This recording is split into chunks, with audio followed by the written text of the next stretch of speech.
grande aquisição do governo municipal foi esse prédio, que anteriormente era do Estado e foi doado para o município de Guaíra. Um prédio que hoje abriga a Coordenadoria de Assistência Social. Eu vou mostrar para você, internauta, a Coordenadoria de Assistência Social do nosso programa.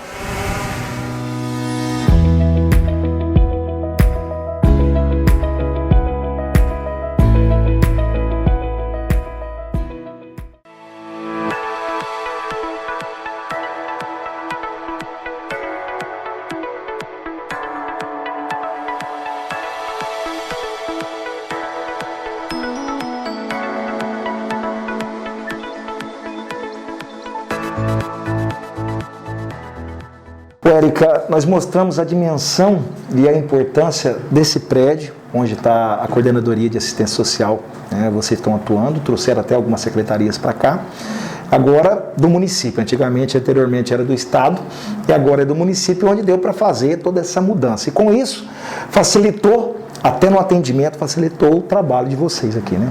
A gente poder utilizar esse espaço, né, o antigo CSU, trouxe vários benefícios, né? Um dele foi o local onde que ele se encontra, né? Ele, se a gente vê no mapa da cidade, é um ponto assim central. Né? Então facilita o acesso das pessoas a estar vindo até aqui, né? Outro ponto foi também gerar economicidade com aluguéis, porque veio a Diretoria de Assistência Social para cá, mas também veio o Departamento de Gestão de Benefícios, o DGB. Então, a gente economiza aí 2 aluguéis. Sem falar que quando tem algum tipo de reunião, a gente tem a informação que vocês teriam que locar um outro espaço, e agora já tem esse espaço. Isso, né? A assistência social sempre fez várias reuniões, né? Sempre foi articuladora, mobilizadora, e precisava usar outros espaços. E aqui foi feita uma sala, que a gente chama de sala de ideias, uma sala que tem televisão, acesso à internet, comporta até 60 pessoas, então isso também veio agregar. Além de que a Casa da Cidadania também, que é onde acontece os encontros, né, dos conselhos, a gestão dos conselhos, ela também brevemente estará aqui conosco. Então, de todas as formas, gerou não só uma economia, né, uma praticidade no atendimento. Sim, a gente buscou isso também, né? Eu acho que a assistência social, ela busca estar de uma forma assim acessível à população. Então, esse foi um ponto considerado. Falando de trabalhos, a gente sabe da importância que tem, né, essa diretoria para o município, para o atendimento da família guairense. E um dos quesitos que a gente tem acompanhado, que às vezes as pessoas não entendem, é o trabalho cidadão, né? Porque às vezes a gente vê algumas críticas, alguns questionamentos, e até mesmo algumas pessoas gostariam de saber um pouco mais desse trabalho. Principalmente quando existem algumas críticas. Por exemplo, a pessoa fala assim, mas a pessoa recebe só meio salário mínimo. Mas na realidade também a jornada de trabalho é reduzida. Isso. E também tem aquela questão, né, de deixar essa pessoa acessível. É um resgate na realidade, né? Sim, com certeza. O programa Trabalho Cidadão, nessa gestão, ele sofreu vamos falar assim, uma evolução, né? Anteriormente, ele era só 10 dias de trabalho, hoje a pessoa pode ficar no programa até 4 meses e ela recebe R$550, porém, ela trabalha 4 horas por dia, né? Então, em contrapartida, tem essa questão de horário. E a gente percebe nesse público que participa do programa Trabalho Cidadão, assim, um interesse, as pessoas se identificam, gostam de participar, e os CRAS faz todo um trabalho assim de atender essas famílias, fazer uma triagem, que seja uma avaliação justa para poder participar do programa, né? Então, é um programa que sofreu uma evolução para melhor. A gente sabe que tem algumas coisas que precisam ser melhoradas, né? Qualquer projeto. Isso, mas a gente consegue perceber que ele leva acesso para essas famílias, né? São pessoas que muitas vezes não teria perfil para estar em outros locais de trabalho, ou então tem dificuldade de acessar outros locais de trabalho. E com o trabalho cidadão, eles se sentem valorizados, eles se sentem com mais autonomia, porque hoje ele recebe através de um cartão bancário. Então ele vai lá, pega o cartão, saca, ou então ele passa em débito no local onde que ele quer fazer a compra dele. Coisas que para muitas vezes a família que a gente atende em vulnerabilidade não tem acesso, né? Às vezes a gente pensa assim, nossa, essa pessoa vai lá ao banco usar um cartão, isso é tão simples, mas para eles não. muitas vezes é valorizar essas pessoas. Por isso que eu disse que, na realidade, é verdadeiramente um resgate, né, dessas pessoas que estavam vulneráveis, né? Às vezes sem uma oportunidade de emprego, porque a gente sabe muito bem, né, que essas pessoas já se deram com a porta na cara, muitas vezes em propostas de trabalho. Então, realmente é um resgate feito pela coordenadoria. Além do que o programa, ele tende a dar prioridade a pessoas regressas do sistema penitenciário, né, a pessoas que são arrimos de família. Então, esse público que muitas vezes teria alguma dificuldade consegue ter esse acesso. A gente nota que esse governo ele se preocupa muito em oferecer, ou seja, não é dar o peixe, né? E sim oferecer o instrumento para ir lá e pescar. É você valorizar a pessoa, né? Você busca dar condições para que ela, claro, ela tem os requisitos, ela tem que dar a contrapartida dela. Mas aí, ela dando essa contrapartida, ela tem acesso a esse benefício, né? Que no caso é o programa, né? O valor de R$550. E nesse período de pandemia, Érica, como é que está a atuação? Quais as dificuldades, né, que vocês têm enfrentado, que a gente sabe que não são fáceis porque é atendimento, né? E a questão também do uso desse recurso que tem vindo. A gente ouve também muitas pessoas falar, foi tanto de recurso, mas não está sendo utilizado o recurso. Qual que é o procedimento? Bom, Marcelo, a pandemia, ela veio assim, de uma forma que desestruturou nós. Primeiro que a pandemia é algo que no início era desconhecido para todos, né? E aí envolveu várias questões legais também para assistência social, portarias do Estado, do governo federal que a gente tinha que acompanhar, reestruturação das equipes para a gente, de uma certa forma, também garantir, resguardar nossas equipes, né? E também, assim, a gente até agradece a paciência da população, porque de início a gente também tinha muitas respostas para elas, né? Então a gente teve que readequar atendimento, acessos, né? E a gente também recebeu recursos, né, do governo federal, que veio específico do Covid, e a gente sabe que muitas vezes dá uma impressão assim, nossa, veio o recurso e não foi utilizado. Primeiro que a gente tem que ter responsabilidade, é um recurso que nunca veio para o município, nunca tinha vindo para assistência, algo novo, então a gente tem que se inteirar de uma forma legal de como gastar esse recurso. A gente tem também que ter responsabilidade para gastar, então para isso muitas vezes vem um recurso, ele não está específico para quê, no caso da assistência. Então você tem que fazer um diagnóstico, esse diagnóstico ser assertivo para você não gastar o recurso de qualquer forma. É simplesmente pegar o dinheiro e gastar. Isso, né? Então assim, a gente tem essa preocupação. E também tem a questão legal, burocrática, que envolve na hora que você vai, de fato, gastar ele, né? É que muitas vezes a burocracia, né, em qualquer departamento, né, público, gera esse receio que tem que ser feito da maneira certa. Sim, a burocracia, vamos dizer assim, ela existe para você fazer algo legal, né? Sim. Então, é por isso que nem todos os recursos ainda foram utilizados, né, no nosso caso. E você acabou assumindo também essa pasta bem no impacto da pandemia, né, Érica? Verdade. No início, né, eu falei, tô tranquila, né, vamos seguir o que já está sendo feito, porque estava uma gestão muito bem estruturada, né, mas com a pandemia a gente deu uma reorganizada. Agora a gente está conseguindo, assim, voltar aos poucos à rotina, né, mas, claro, pensando no bem-estar dos funcionários e também de quem é atendido. Para os nossos internautas entenderem, a Érica, ela assumiu nesse ano essa pasta, bem no início do ano, né? Março, foi? 4 de abril. Abril. Mas ela já fazia parte, né, dessa estrutura, funcionária pública, e então ela já conhecia os procedimentos. Porém, né, assumiu uma pasta num período de pandemia. O que a gente nota também é que essa pasta era uma pasta que existia muitos questionamentos, né, porque é uma pasta bem vulnerável, porque as pessoas que estão vulneráveis que vêm procurar esse atendimento. E a gente nota que parece que está engrenado, a coisa está funcionando. Uma coisa que eu acho que é importante, até quero aproveitar, muitas vezes as pessoas fazem uma crítica, né? Porque a assistência social atende fulano, atende beltrano. A assistência social, ela não é só para aquela pessoa, vamos dizer assim, que está em extrema vulnerabilidade, que não tem nada da vida. Um trabalhador tem direito de ser atendido dentro da assistência. É aonde que entra a avaliação dos nossos técnicos, né? Então, muitas vezes as pessoas não entendem. Nossa, aquela pessoa tem renda, mas é atendida. Mas não é porque tem renda que às vezes não está numa situação de risco ou de vulnerabilidade. Então, com a pandemia, vieram alguns questionamentos assim. Nossa, a pessoa precisa? Então, é importante deixar claro que a pessoa que é trabalhadora, que tem renda, ela também pode ser atendida na assistência, porque a assistência ela não trabalha só com benefícios, que nem a gente tem o cartão Famílias que Rendem também, trabalha, né, com acesso, com encaminhamentos, e também a gente tem um trabalho de acompanhamento familiar, trabalho de prevenção, trabalho de vínculos familiares. Então, qualquer pessoa que se sentir necessidade pode procurar uma unidade, né?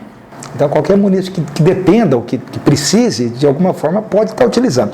E aí, aonde novamente choca com a questão burocrática, porque antes da pessoa estar recebendo o benefício, se for de direito, ela tem que passar por uma triagem, né, uma avaliação, a burocracia da documentação. E às vezes a pessoa não entende. Eu lembro que muitas vezes a pessoa, mas por que eu não posso receber uma cesta básica? Mas por que o fulano recebe? É porque a pessoa tem o benefício do Bolsa Família. É todo um cruzamento de dados, é isso? Perfeito. A gente já trabalha com esse cruzamento de dados, com avaliação. Tem coisas que, por exemplo, assim, a sociedade não percebe, mas tem uma questão específica dentro daquela família que o técnico ali tem conhecimento e é onde que ele vai considerar na avaliação dele, né? E por isso que existe esse trabalho dessa forma. Então a gente entende que com a vinda desse prédio, né, utilizando esse prédio, centralizando os trabalhos, melhorou ainda mais, né, os serviços hoje são vistos de outra maneira e está tendo um trabalho com excelência. É assim que você visualiza? Eu visualizo dessa forma, né? A gestão sempre procurou agir de uma forma correta, de uma forma muito transparente com quem é atendido e eu sei que a gente conseguiu colocar isso em prática nesse período de gestão. E com a pandemia, a gente está se esforçando para continuar dessa forma também. Melhorou o atendimento? O que a gente nota? Que você estava até me falando em off. Antigamente, filas, né, para atendimento. Hoje em diante, a pandemia até, de uma certa forma, deu uma modificada, porque as pessoas estão sendo atendidas sem estar em fila.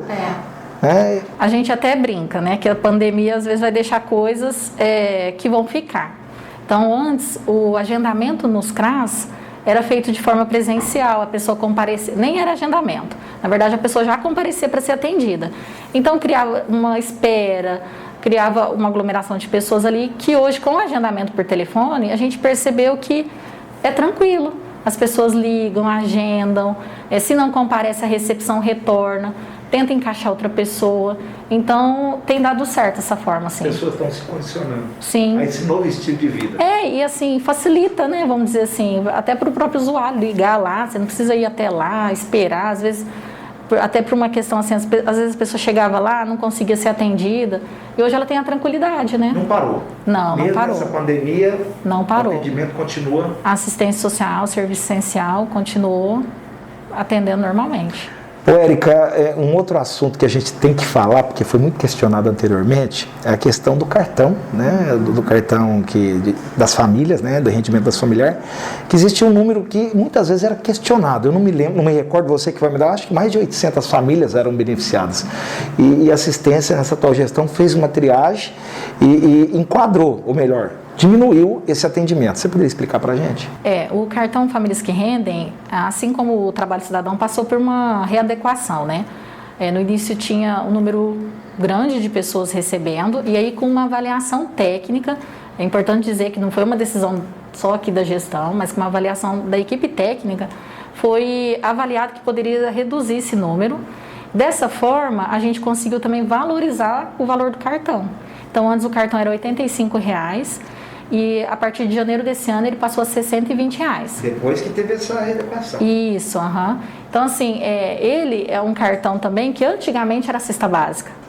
Hoje não, a família ela recebe esse cartão e ela também tem a autonomia de ir ao mercado, que aí ela pode gastar com gênero alimentício e fazer a compra com aquilo que ela acha que é interessante. Ela não pode gastar com bebida alcoólica, não pode gastar, é orientado, né? Com cigarro, essas questões, mas dá autonomia para essa família também. Você tem um número de quantas famílias aproximadamente eram atendidas hoje? Hoje, em média, está 400 famílias recebendo esse cartão, Famílias que Rendem. Mas era quase o dobro. Sim. Então, a própria equipe demonstrou, olha, a gente percebe que para atender aquele público que de fato está em vulnerabilidade por questões de renda, a gente tem condições de diminuir esse número de atendidos.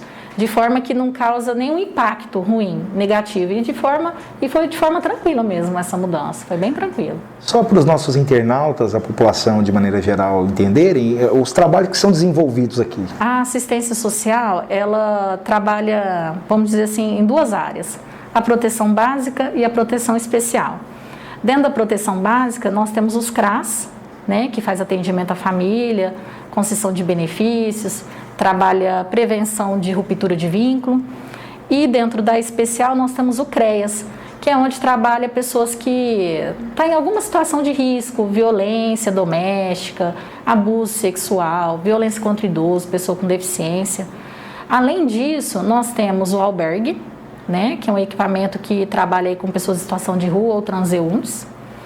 Nós também temos o Departamento de Gestão de Benefícios, que é onde que trabalha com cadastro único, Bolsa Família, né? Que também teve um impacto, vamos dizer, com a pandemia, por conta do auxílio emergencial, essas questões. Nós também temos o CCI, né, o Centrinho dos Idosos, que lá tem o espaço para realizar o centro de convivência com idosos, mas também tem as casas que são destinadas a idosos ali no entorno. E temos também a UAF, que era o antigo núcleo, que foi inaugurado, mas infelizmente com a pandemia a gente não teve como iniciar as atividades lá. Além disso, a diretoria, que é onde funciona a parte mais administrativa, mas também estamos à disposição da população. Com um assunto que eu não poderia deixar de falar, né, vai brotando aqui nesse bate-papo que a gente está fazendo, aquelas pessoas, né, daquele grupo, vamos dizer, aqueles moradores de rua, que a gente sabe, né, e eu gostaria até que você reforçasse, explicasse, que precisou da intervenção da comunidade, porque não era simplesmente vocês chegarem lá e tirarem aqueles moradores, e a gente nota que realmente, em vários pontos que eles se encontravam, eles já não estão mais. O que foi feito? Pessoa em situação de rua, é muito complexo fazer esse trabalho com eles, Marcelo. Não, eu entendo que se não fosse a intervenção, né, da justiça com a sociedade de uma maneira geral, vocês não conseguiriam. A gente percebe em outros municípios a dificuldade também de dar uma resolutividade para isso, porque nós somos cobrados por isso, né, por resolutividade, para tirar aquelas pessoas em situação de rua. Mas é um público que muitas vezes estão ali por uma questão de dependência química, por uma questão de demanda psiquiátrica, tem alguma doença, e muitas vezes por uma questão de liberdade, vida livre. Ele escolheu aquilo para ele. Então, não demanda só de uma intervenção do poder público, demanda muitas vezes de vontade da pessoa querer sair daquela vida. Muitas vezes a gente depara com pessoas que não querem sair da rua, elas querem aquela vida. E aí, fazendo uma avaliação também, a gente percebeu que aqui em Guaíra, a maioria das pessoas que utilizam esses espaços, elas têm uma casa, elas têm uma referência, mas durante o dia elas querem estar ali. E pessoas realmente em situação de rua, hoje a gente deve ter em média uns 5, 6 casos, que muitas vezes são de fora e que estão há anos aí utilizando as ruas, e por mais que a gente tente promover a saída deles, a gente não consegue. E aí, eles geram muitas vezes um desconforto, uma situação de risco, a gente tem que considerar isso. E aí precisou fazer uma parceria aí com a Guarda Civil, com a Polícia Militar, para a gente conseguir, às vezes, né, organizar aqueles espaços públicos para que as outras pessoas da sociedade tivessem condições de utilizar ali, né? Trafegar, né? As crianças também utilizar aqueles espaços. E eu lembro que nas campanhas, né, por muitas vezes vocês da assistência pediam para a população para evitarem, né, de dar alimentos, dinheiro, porque isso incentivava essas pessoas a ficarem nesses lugares, né? A questão de você dar um dinheiro faz com que ele permaneça ali, né? Então, como no nosso caso eles têm família, eles tendo dinheiro, eles não vão em casa almoçar, eles não vão em casa tomar um banho, né? Então, a gente fala aí, né? A esmola ajuda eles até a incentivar o vício deles, né? Muitas vezes. Essa é a Érica, diretora de assistência social do nosso município, mostrando, né, essa nova estrutura, esse trabalho que é feito em prol da família guairense. Você assiste Hora da Notícia.